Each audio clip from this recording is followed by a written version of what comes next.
being filmed, people. You scared me, right?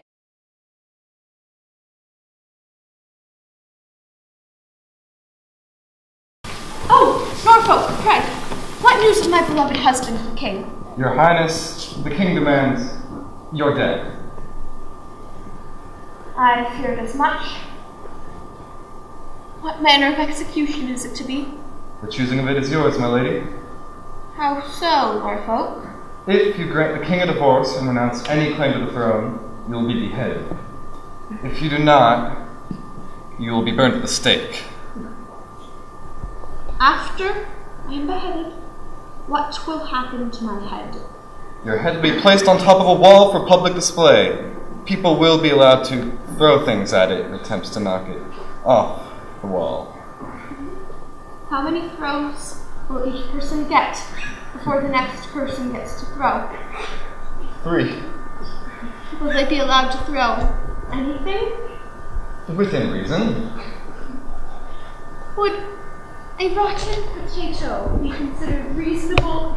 Afraid so, madam. I mean a really rotten one. I see. And my head? Your head would be placed on top of a pike. A fish, Norfolk. No, your Highness, a pike. Oh, Norfolk, what about the crows? Would they not attack my face? A small wire cage would be placed on top of your head to keep the crows out, but smaller birds would be able to shoulder their way through the bars. I suppose yellow jackets could make their way through. I'm afraid so. And June bugs. Well, June bugs really wouldn't do anything. They just sort of crawl around your face. Could a small scarecrow be attached to my forehead? Again, I will check it out. But for now, I will leave you to weigh your decision. Thank you, Norfolk. Norfolk! Yes. What if I just do everything that they ask? In that case, your head will be chopped off and shot out of a cannon. How many times? I'm not sure. It really seems to be arbitrary. And my body? Your body would also be folded up and shot out of a cannon. Would my head ever be fired at my body? It might. And after this firing, what will happen to my head? Your head would be wrapped up like a present and sent anonymously to a stranger. The royal entourage would be allowed to hide in the bushes nearby and look at the expression on the stranger's face when he opens it.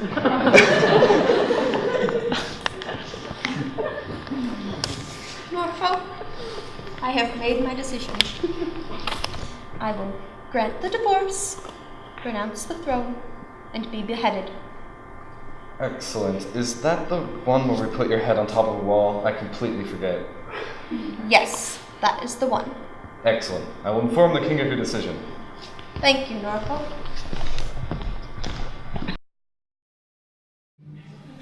Power pose! I gotta stand in my power pose so I can feel confident up here in front of you tonight. My name's Karen Brownlee, and for some reason I am known as the radical, politically active tree hugger here in Canada. I don't quite understand why that is, unless I don't dye my hair gray. I decided to host Campo Night Live as a way to promote the 4 R's of the environment. Okay? Reduce, reuse, recycle. Does anybody know the 4th one? See?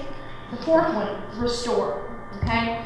We're going to be working on restoring this campus because I don't know if many of you native English speakers realize that Campo Lindo is Spanish and it stands for Field Beautiful, or as we say in America, beautiful field. But I'm thinking that you people believe that it actually translates into land waste, or as we would say in America, wasteland. There's a ton of waste at Campo, so tonight we're going to work on restoring the beautiful field that it once was. Okay, we're going to work on restoring the Lindo Campo, the Campo Lindo, back into that beautiful field. Right? And the first way that I'm promoting the 4 R's, I made sure that we didn't print out a bunch of programs that are read once and tossed on the ground. So I printed off one, Right here. And it's two-sided. I use organic free-range toner. Really fast. I appreciate it. And here's some incense that you can smell if you read it. And it's a jump to share with everybody. Thank you. And if the last person can recycle it, I'd really appreciate it. As with the Campo Lindo, the beautiful field where we now sit. Also, if you need to use a restroom, you will find that all the stalls are absent of toilet paper. And that is because I took them all out and locked them up in my classroom. But I do have this. All right, this works really well. It absorbs nicely, and it's also very eco-friendly. It's made out of 100% non-GMO cotton. So does anybody need to go now? No one? Okay, good. So I have it needed. Students, I've noticed a lot of spitting going on around campus. Spitting. We are in the middle of a drought, and they're wasting a valuable resource of water. So what I've been doing, when I see a student about to spit, I run up to them and I say, hey, spit into this here water bottle. And you will see that I have collected about 10 ounces of this precious, delicious resource. Okay? Sometimes it smells like Orbit spearmint gum. I can't tell between Orbit or Trident spearmint gum. It tastes really good. Okay? And one more thing. People come up to me all the time and they're like, Ronna, how can you look this good? Really? How can you look this good and still be a steward for the earth, for the Lindo Campo, for the Campo Lindo, for the beautiful field where we now sit? And it's really quite easy. It's really quite easy, people. Besides Thrift Town, okay, I'm going to show you some of my favorite eco-friendly fashions to astound your family, your friends, and don't forget your pets and your plants. Coming out. All of the latest in reusable fashion, we have Izzy in the beautiful garter skirt and top, and Dove with a classic bottle mini skirt, and she's wearing a coffee cup cozy bracelet. I'm hot. She's hot. Next we have Alex in his grocery bag overall. Let's hope it doesn't rain, but if it does, that duct tape shirt will help keep him dry. This outfit, rounded out by stylish glasses, made from the plastic lid of tea container for the man who just wants to take a slow walk through the countryside and look good doing so. Finally, we have Peyton, sporting an evening dress made from red cups, and your shoe-on shoes will get you there in style. Whether you're on the dance floor or attending a late-night SAT class, this dress will say, I just can't sit down.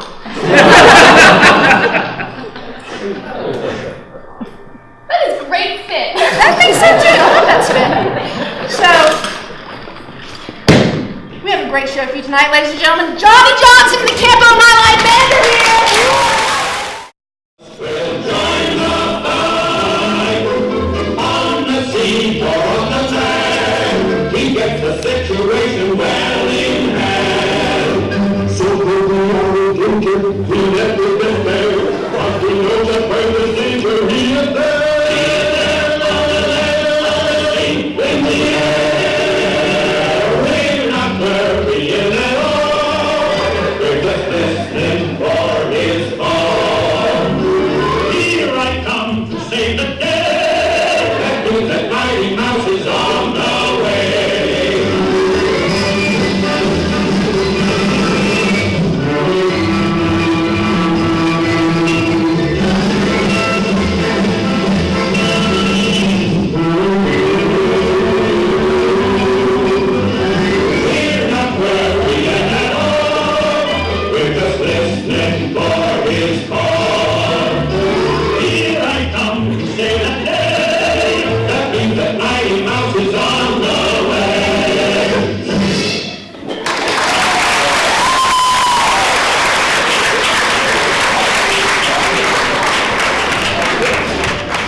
Hello, my name is Paco, and I was made for love.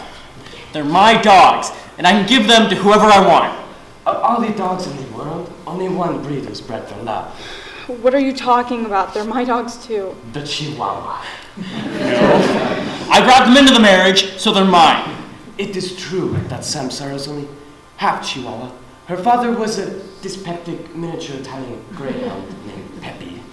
That's where she gets her long, exquisite legs and her short temper from it. But the breeding for love is deeply etched in her blood and bones. And there isn't a damn thing I can do about it. Darling, don't talk like that. I'd rather be made for cleaning or sheep herding. You hate sheep! So, that would probably make me better at it. All I'm saying is, I wish I'd been bred for something productive, something honest, something I can be proud of. But what do? I just want to spend a love 24/7. And I'm not really spending love, I spend love. That's something to be proud of. I wish I'd been bred for anything other than love. Being bred for love is less convenient than you might imagine. I'm giving them to my sister. You wouldn't sacrifice enough for them. I don't need to sacrifice anything for them, Scott. I love them, and when you love someone, you don't have to measure what you gave up. How is it inconvenient to ask? Let me count the ways. You don't have to measure how much it hurts to prove you love them.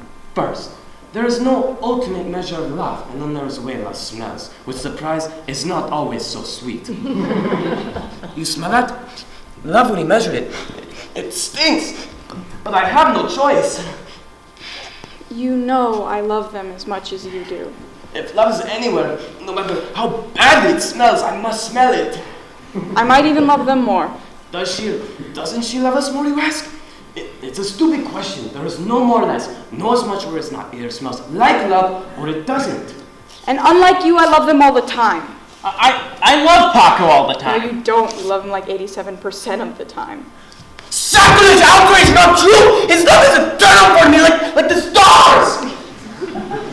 On a good day, you love him, but when he's bad, when he pees on the Oriental. That's different. That Oriental is my grandmother's. You know I can't help it. The Oriental, it's lush and it's dark. And unless he catches me, he can't tell it's me for sure. And even when he does catch me, he still loves me because I can smell his love. I can always smell love. And they can smell when you pee on the Oriental. No, they can't. I have proven that time and time again. They try to smell it, they walk in it barefoot trying to feel for wet spots, they on their hands and he's sniffing. But the Oriental, it's a true friend. It absorbs everything like a sponge. And it's not as if I'm a Great Dane, I'm a Chihuahua. We're talking a delicate terrain, not a monsoon. And as for the smell, well, I have a theory. It is my theory. They cannot smell my pee because my pee smells like love. You've got to be kidding me. What else can you explain it? Please, you have some delusion here. You never give my theories a chance. You never. Please, just look at they love you so much. No matter how strong the smell of your pee, their love for you smells stronger. Blocks the pee smell out. That's the conventional wisdom when it comes to peeing in the house. But in my opinion, it's the conventional wisdom that house after house, dog after dog, all over the world, it's been proven to be the truth. So, you reject the possibility that my pee smells like love? Your pee smells like pee. Their love for you is stronger. Any discussion? It's not a crime to hate him when he pees in the Oriental. Who wouldn't? I don't. That's because it's not your grandmother's priceless rug. But I'm the one who has to clean it up, aren't I? And I still don't hate him. Then why do you hate me? I don't hate you. No, you do. You hate me every time you have to clean up after me. Don't deny it. Sweetheart, you're upset about this morning. Well, don't be. I didn't notice that. I'm not talking about that.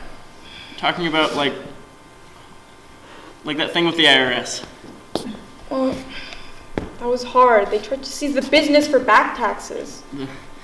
3 times I let my health insurance lapse and didn't tell you. Oh, God, Scott, that was bad. Really bad. Stock tip that I gave your mother that, Stop, please! Okay. My mother's fine. She didn't need that big of a house. It really was too much for her. And I didn't hate you for any of those things. The only time I hated you I knew you hated me. was the time with the cake. Oh no, not the cake story. I can't stand the smell of the cake story! Lily, I'm really sorry about the cake. I don't know why I did that, but... Oh no, Paco, not this time. This time it's time to grow up. You have to take the bitter with the sweet. You want to the loving and want spending his love. Then wake up! What a cake story, Buster! Even though, in my opinion, it's not possible to love a man from a thing like that. That is the greyhound you talking. A full-blood Chihuahua must know. I must love him. It's not possible to do anything else. Valentine's Day. You told me to go pick it up at the bakery. You said you ordered it special to say, Lily, I love you more than life itself. But when I got it home and I opened the box... I'm sorry. I've said that I'm sorry. You know I'm sorry. You said nothing! Nothing at all! Okay? It was a blank cake, and you stood there and listened to me call the bakery and scream at them and scream at the counter girl and pry the owner's number out of her and call him and scream at him, all because my cake did not say, really, I love you more than life itself. My cake said nothing. My last Valentine's Day had been ruined, and by God, I was going to make sure somebody paid, but you never ordered it. You ordered a plain cake and told me to pick it up. And I hated you for that. And I still do.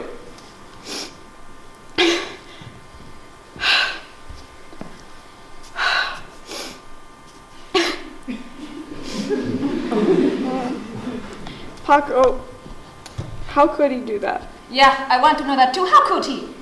I don't know. It is not in my blood to know. But the sorrow that I feel for him, that he can do such a thing, it makes me love him even more. Oh, Paco, that's what makes me love you so much. You see, Samsara, you cannot escape it.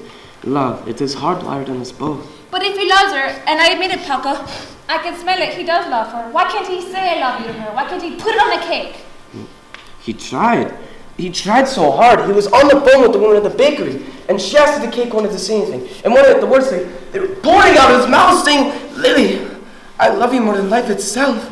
And then the next moment, the thought of putting those words on the cake made him afraid. So he knew the cake would either say that or it would say nothing at all. So he decided it said nothing at all, but in the end, the cake did say, Lily, I love you more than life itself. No, it didn't. Yes, it did, just not in words. Lily? Yes. Of course you get the dogs. There's no way I'd give them to my sister. She'd have Paco put down the first time he peed in the house. She'd make Samsara wear those little doggy dresses. Of course you get to have them.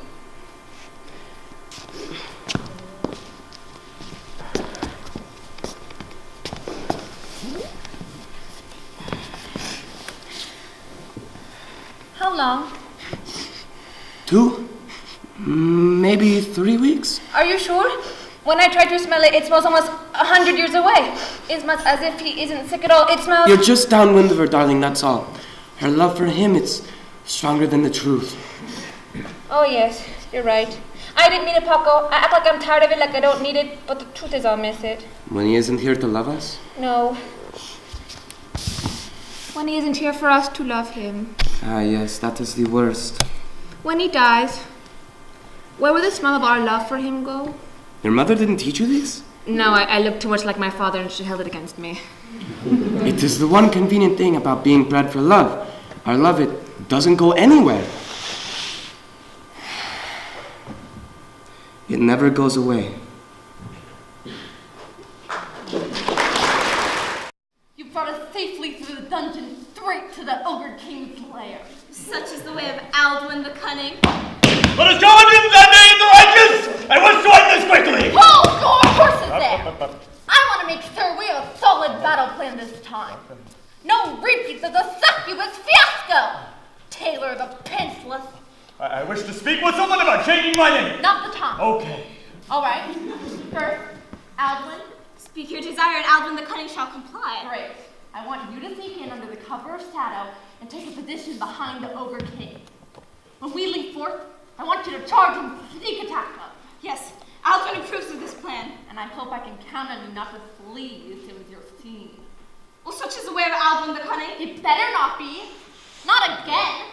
I want you right in there with us, fighting toe to toe. Aldwin will see what he can do. Okay. Frigus the Illuminator? Oh, no! Stop that! No! Illuminating! But what was dark in there? Don't worry about that. I want you in the back summoning magic missiles or whatever else it is you do, except illuminate. Could it be that finally Aldwin the Cunning will be able to sneak around in peace? At least with the light, we're able to see running away with the fighting without the light, there'll be no need for me to sneak away. How convenient! We either get to see you running away in the light or have to trust you're doing something in the dark! You want to see Alvin the Cunning do something right now? Quiet!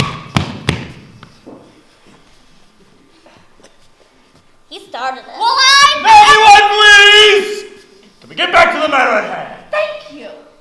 Oh, maybe something like a tailor. The terrifying will evoke the proper amount of fear of our enemy. You want to avoid alliteration in a title. It makes you sound like a stupid bard. I'm adventuring with children. Taylor, the Illuminati! I don't care for it. All right, everyone. Everyone focus. Back here. On me.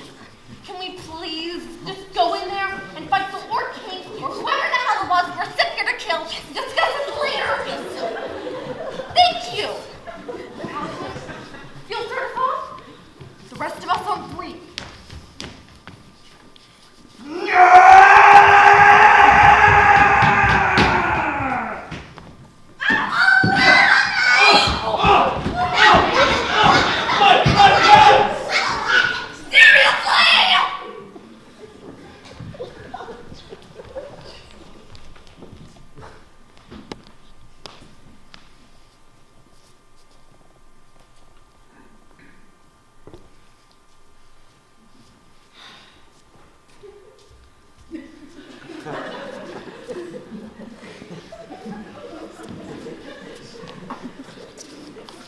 I don't even know where to begin. Does anybody have anything to say for themselves? Well, at least Alvin the Cunning is uninjured. Yes, Aldwin. We were worried you might have sprained an ankle running so very fast as you fled. Well, I didn't trip on clothes or something as I tactfully retreated. I wonder what those could have been. I, for one, am not entirely sure where we went wrong. Really? Well, allow me to illuminate you. What was the one thing I asked you not to do? Illuminate? And what was the one thing you did? Oh, illuminate? So where do you think we might have gone wrong? Taylor losing his pants? Talking about Taylor next! We're still on Prigus. I don't think it's fair that you ask Prigus the Illuminator not to illuminate. Would you ask Alvin the Cunning not to be cunning? Or Taylor the Pantsless not to be pantsless? I asked both of them, both of those things. What is wrong?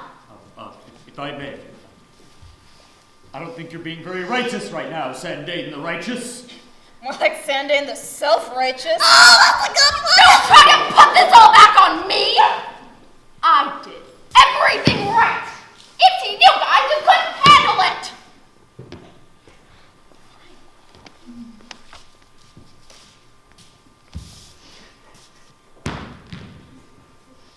Look, guys, I'm sorry.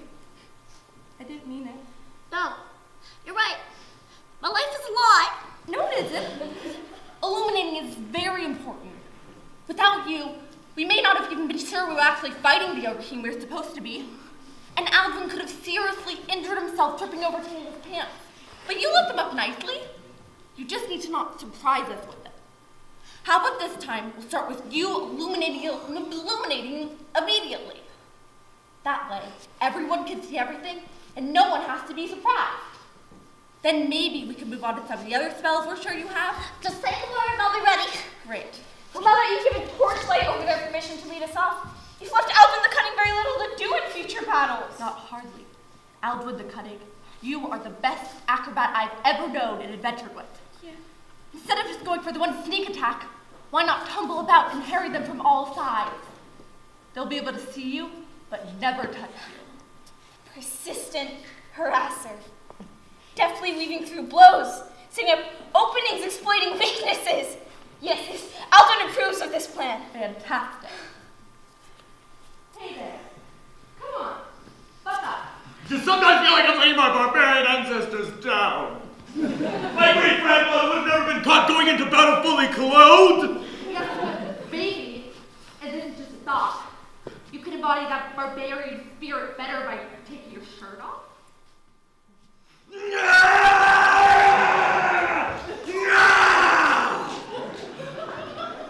I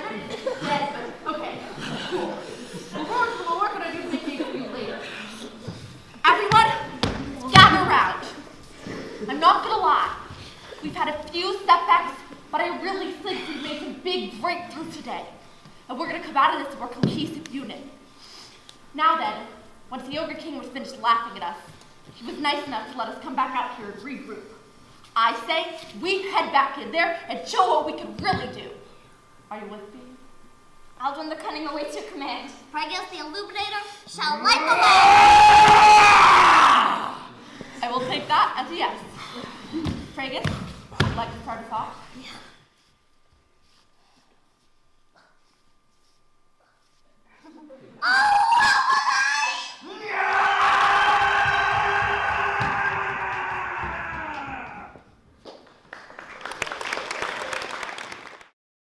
I can see through your pathetic disguise, Zordak. I know that you're in fact the grand claptrap of the squid people of Beetlejuice, and your mission is to take over the earth and eat all of our brains. Jack, have you heard the news? I can see through your pathetic disguise, Zordak. I can see through your pathetic disguise. I know that you're in fact Zordak. No. I can see that you're the grand clapfart. What is it?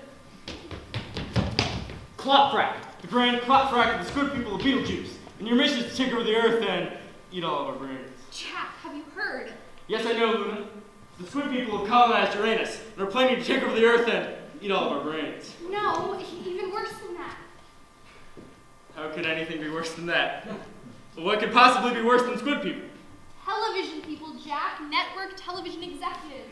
We've been canceled. Don't despair, Luna. I'm sure with the help of Dr. Filko and Bob the Space Boy, we'll be able to defeat these unspeakable brain slurpers and save the earth. No, because this is our last show.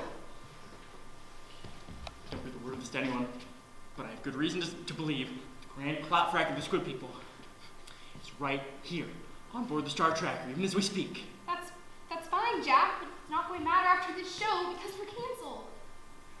What? They can't cancel me.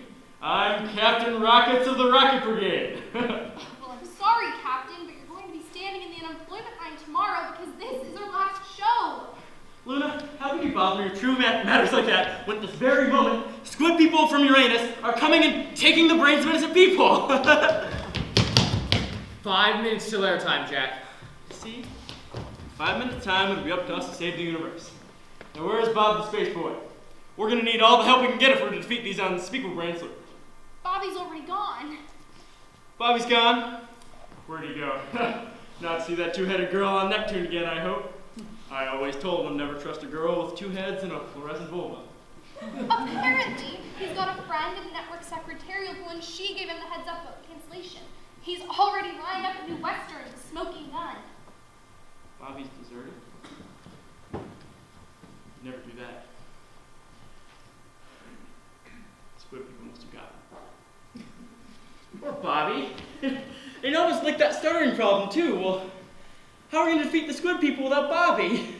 They've already brought in another actor to take his place. Just as I thought. Squid people have eaten his brain and replaced his body with one of their own. No, actually it's Irving Kurtzman. Irving Kurtzman? What planet is he from? Irving Kurtzman will be taking over the role of Bobby the Space Boy just for this one last episode. He used to play the janitor on Mr. Peepers. Mr. Peepers? He's a little old for the role, but he was the best they could do on short notice. I'm supposed to defeat the brain-slurping squids from Uranus and save the Earth with the janitor from Mr. Peepers? Need another sip of my Venusian pop juice. But better be non-alcoholic, Jack. We're live in about 3 minutes. Don't despair, Luna. I'm always rejuvenated after my Venusian polyp juice. In fact, I've been getting rejuvenated since about 10 o'clock this morning. Jack, this is vodka. Russians colonized Venus before we drove them out. Well, they're a troubled people, but make an excellent polyp juice. 2 minutes till broadcast. Listen, Jack, I don't think Frank still runs an old dinner theater in Hoboken. We could finally put on that production of Romeo and Juliet we've always dreamed of. You're not too old if you just hold your stomach in. Or you could rent a trust. That'd be the answer. Squid people have eaten the brains of network executives and taken over their bodies. I find that hard to believe, Jack. That network executives have brains, I mean. Don't you see? They know. Control television, galaxy. I don't think those guys are going to be controlling anything for much longer. Word is the whole Dumont network's gone broke. And also, Jack, those ugly rumors about you being a commie didn't help us any. Listen to me, Luna. Edith. It's Edith, Jack. It's up to us now, Luna. What's up to us? Saving the universe. It's you and me and... What did you say his name was again? Irving Kurtzman! Comedy Space Boy! And I wish hell they could have found me a costume that fit. I can't feel my gonads! You don't fool me for 1 second, Kurtzman. I know who you are. So you see me on Mr. Peepers? I can smell a squid from a mile away. It's this damn costume! Smells like a chicken coop. I don't think this thing's been watched since the Punic Wars. Squid! That's a squid! No thanks. I never ate before a show. At least anything with suckers on it. Jack, are you sure you're all right? Follow my lead, Luna. If we don't survive this, remember that I love you. We're live in 5, 4, 3. From the furthest corners of the universe, it's time once again for the thrilling adventures of Captain Rockets and his intergalactic Ranger Brigade, brought to you by Spaceys, the breakfast cereal of space cadets. Yes, it's Captain Rockets, who from a secret lair in the mountains of the moon blasts off to all points of the universe to defend the galaxy and fight for truth, justice, and the American way of life. Tonight's episode, Captain Rockets versus the intergalactic Ranger. In our last episode, Captain Rockets and his faithful companions, Luna and Bob the Space Boy, discovered the dastardly Claw, the evil claw frack of Beetlejuice, from their base camp deep inside Uranus, scheme to take over the galaxy, biting the brains of all Earthlings. Captain Rockets has set out immediately in his super thrust rocket ship, the Galactic Space Tracker, to head for Uranus to defeat the Beetlejuice and Squid people before they can get any more brains. Oh, Captain Rockets, it's a dark time for the Galactic Federation. The Squid people of Beetlejuice have come down from Uranus to devour the brains of all the Earthlings. We must find a way to stop them. But how? Don't despair, Luna. Even as we speak, Dr. Filko is perfecting an ingenious death ray that will surely defeat these unspeakable brain slurpers. Oh, but didn't Bobby tell you? The Squid people have eaten Dr. Filko. What? They've eaten Dr. Filko? Are you certain? Bobby saw the whole thing. There's nothing left of him but his mustache. What about Vernon the Space Dog? They haven't eaten Vernon the Space Dog, have they? Oh, well, I don't know, Captain. Why don't we ask our old friend Bob the Space Boy? Oh, Bob! Bobby the Space Boy! I'm here, Luna! Oh, Bob, have you seen Vernon the Space Dog? Don't be deceived, Luna. It's not Bob the Space Boy. Yes it is, Captain. No, it's not. It's Irving Kurtzman from Mr. Peepers. I don't know what you mean by that, Captain. It's our old friend Bob. I know what your game is, Kurtzman. You're in league with the Squid people, aren't you? What? What's up, Kurtzman? You're not Bobby. You're a brain-slurping squid from Uranus. Is this in the script? Did I not get the rewrites? Oh, don't listen to him, Bobby. Captain Rockets has been under a lot of strain recently. He's not been himself. I'm myself, all right. I'll tell you who's not himself. This character they want me to believe is Irving the Space Boy. He's from Uranus. I came from New Jersey! And let me tell you, the traffic was terrible! This is just a rehearsal, right? We're not really live on national television. You guys really had me going there for a sec. Some sort of initiation, right? You're so older than you guys.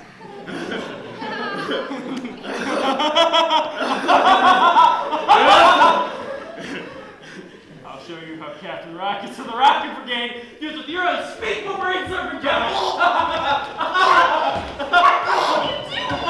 Don't despair, Luna. By applying the regimen of pressure to the jugular vein, I've rendered helpless the miserable creature that was once Irving Kurtzman. Bobby! Bobby!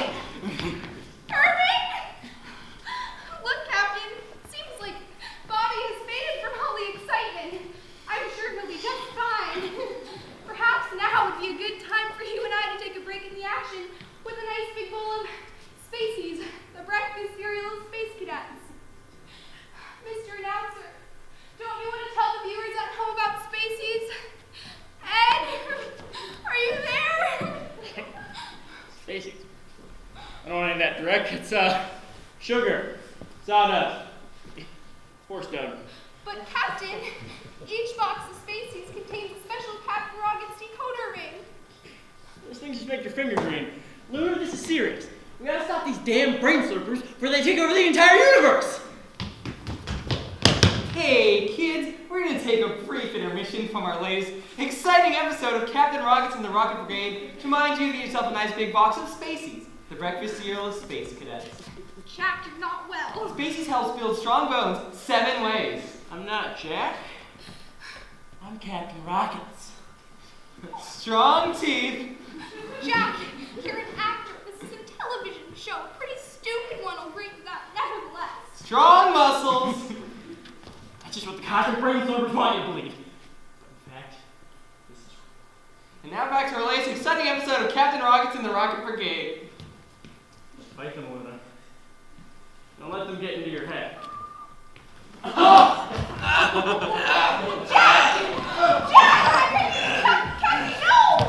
can see through your pathetic disguise, Zordak! I know that you're in fact the grand clap-frack of the squid people, and your mission is to take over the earth and eat all of our brains! Let that be a lesson to you, Luna. Trust no one. These creatures are so insidious. They come up to you with their sucky mouths. They put those mouths over your ear, and they suck out your brain. At least tonight I could feel them creeping up on me.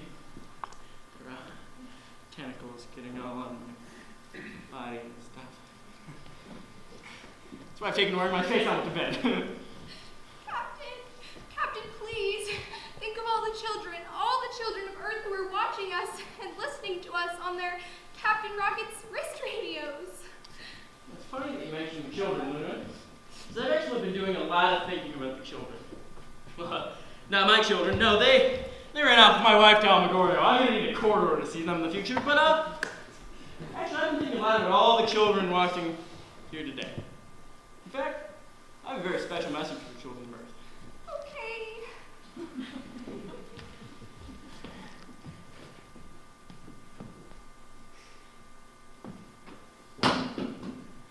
Children of Earth, this is your old pal Captain Rocket speaking. Now I want you to listen very closely, because Captain Rocket has something very important that he has to tell you. Children, do you ever look at your life as if you've been awakened from a dream, to find that everything that you once thought to be real was actually an illusion? as if the scales have been lifted from over your eyes. Well, that's how I felt when I got the summons from the House of Un-American Activities Committee. Not because I attended some lousy Pinko meetings in 1937, because I wanted to impress the blonde actors with long legs and incredible knockers. Hell, I'd shave my legs and join a wax to get that girl in bed. Now look at me. My wife's leaving me for a hockey player who's got the IQ of a cocktail wiener. Howdy Doody's destroying us in the ratings, and the squid people from Uranus are trying to eat out my brain. Now children, I want you to listen very carefully to me. Because what I'm about to tell you may be the most important thing you've ever heard. Children, you are not safe. The world is not a safe and happy place. The universe is cold and dark and mostly dead, and nothing out there cares about you. You know what the worst part is, children? That your parents aren't actually your parents. Their bodies have been taken by an insidious race of squid people who come to Earth and sucked away their wills, their values, their morals, and their intellects, and replaced them with something sick and alien and perverse. Now listen to me, children. It's imperative that tonight, when your parents are asleep, you go into the kitchen, open up the drawer where Mommy keeps the carving knives, and you get the sharpest one you can find. The kind Mommy used to go in the water with. Then, you go into the bedroom. Feet. Very carefully cut their throats. There you go. Now, I know this sounds awful, but you gotta believe me, children. These aren't your parents. They're not. The bodies have been taken by an insidious race of squid people that have come down to Earth to suck out my brain through my ears and... There's really no use talking anymore. They've pulled the plug on us. They've been showing old Buck Jones Westerns now for the past 10 minutes. We're already doomed. Why did I go to those damn comedy meetings anyway? I'm not a bad person. I just want to be an actor so I can sleep with pretty girls. And now look at me. Look what my life's become. I'm stuck in this stupid rocket ship made out of cardboard. See this, kids? See this Drake you thought was real? These are theatrical flats from the 20s. John Wilkes Booth carved his initials into these goddamn flats. Now come over here to the illustrious Star Faker. See these knobs, children? See these knobs? These are knobs that took off old radios. This was from a bottle of bleach. It's all garbage. Everything is garbage. Everything on this stupid set is garbage. Everything out there is garbage. My life is garbage.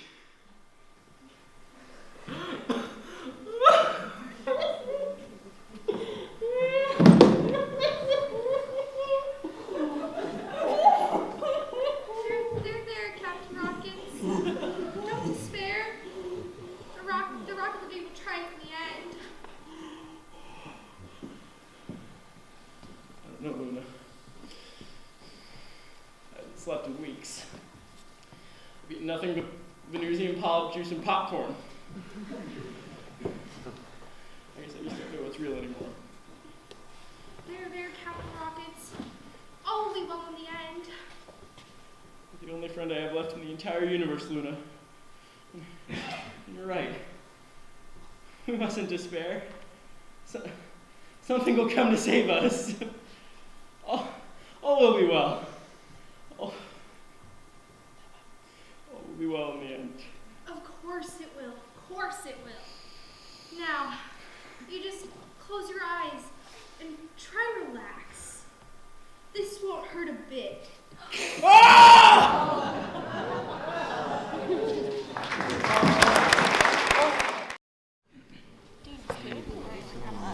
have a science. When my hand goes up, The shadow goes down. All right, class, this is Officer Rosen from the Irvine Cops and Classroom Program. So here to talk to you about stranger awareness. So be courteous and be still. Yay for this. I'm going to go to my car and make an adult phone call. Hey, good morning, guys. Good morning, Officer Rosen. Okay. A cop in a windbreaker? Yeah, that's a good look, man. Thank you. Now, I'm here today to talk about something that I like to call stranger danger. Now, sometime, especially around the Halloween, you might find yourself in a situation where you are confronted by a stranger without a parent or guardian nearby. So far, so good. Let's say a man pulls up into the school parking lot and he offers you some candy. I like candy. Well, we all like candy. The question is, what should you do? Whatever it takes to get that candy. Now, wait a minute. The man, all he says to you, you gotta get in that van to get that candy. Get in the van. Oh, okay, I'm sorry. I should have clarified. It's on me. The man in the van is a complete stranger. You do not know the man. Okay. So then you go.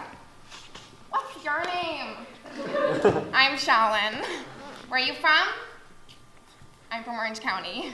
Then everything checks out and you get in that van and you get that candy. I get it. So, if you introduce yourself to a stranger, they're not a stranger. No. That is wrong. That is wrong. Now, I'm sorry. What was your name? Shallon. Okay, Shalom here is clearly misinformed. Okay? But she sounds very confident, and that's throwing the rest of you guys off. The bottom line, guys, is that you should never, ever talk to strangers. Well, hold up. I can't talk to them? So I'm just chilling in this dude's sweet van, eating all his candy, and we're just supposed to sit there in silence? That's like classic bad manners, man. Yeah, that's disrespectful, Officer Rosen. Yeah, you're mean. Sir. Now, when I say don't talk to strangers. That includes not getting into the van. Mr. Officer, listen, let's pack this thing up, shall we? There's candy involved, right?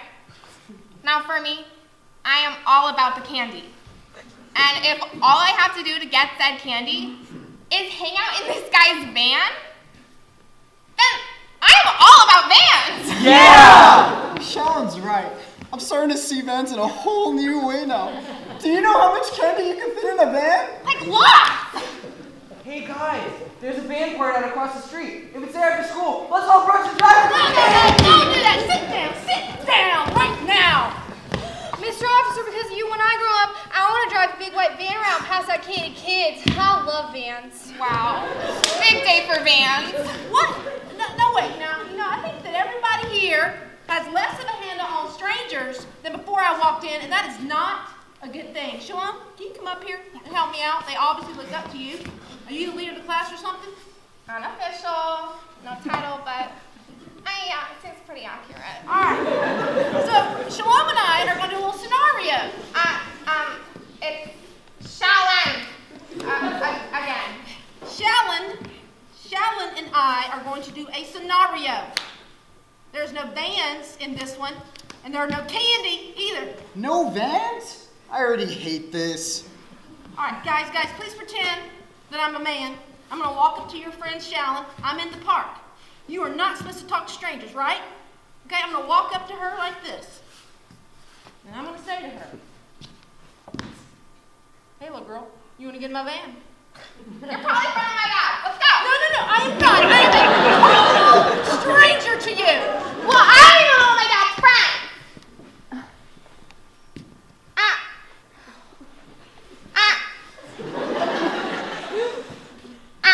I don't even know my dad.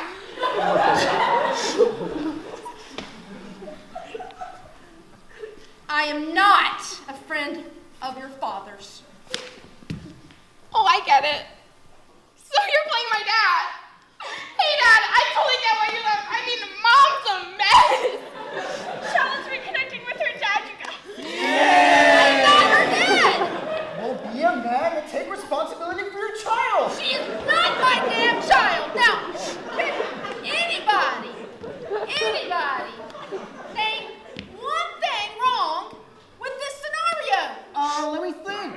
There were no vans. And no candy either. And the guy playing the dad sucked. Yeah, but Shallon was awesome. Shallon! Yeah, I guess you could say I'm the Vans of acting. Yeah, you know what I can say? I think we're done here. Here's some pamphlets. Read them. Head to the precinct before I tase a lot of you. Thank you. I don't have any lesson plans for the rest of the day. Yes, Can we go outside and look for men in vans? if you have a body. Yay!